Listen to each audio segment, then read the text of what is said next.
omusajja yandaga nti angulidde engatto nandaga nti angulidde saawa ey'ebbeeyi. Ekyasinga okunneewuunyisa omusajja mugamba kumpa nusu $7 nandaga nti anteereddemu $7. Bwe nagenda okuzitayimuzingamu wano eno muzaffe nga ze ziri ssente ezoogeza gavumenti obwamu.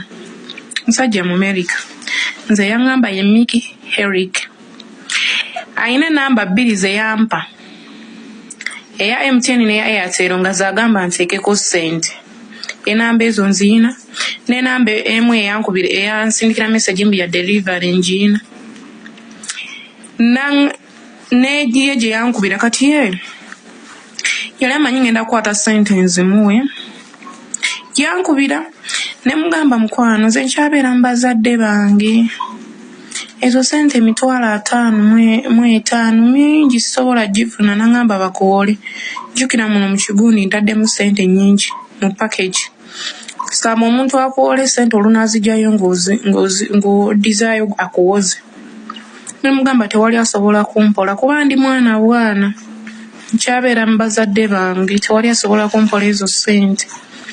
Nangamba okyabeera mu bazadde bo ofaayo ku bintu bye nkuweereza. Ye yayogeranga ng'alaga mukambwe ng'ayogera alaga mukambwe nnyo engeri gy'ayogeramu olaga teweetaaga bintu byange enkya ngenda gamba babinone biki.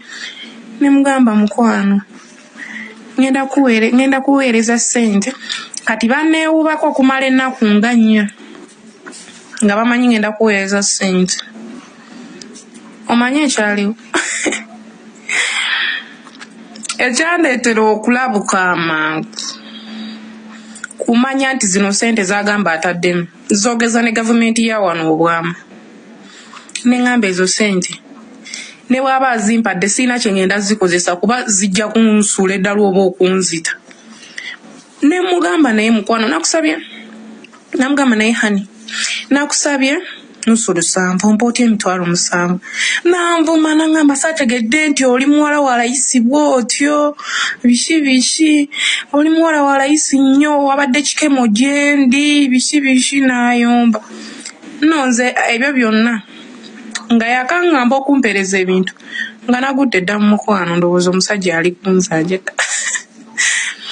Ate omanyi lwaki abasajja abo batubba bamanyi mputwagala nnyo abazungu naye oyo musajja mubbi era gwe muwala munange ali eyo musajja n'akukubira mubbi tomuwulire.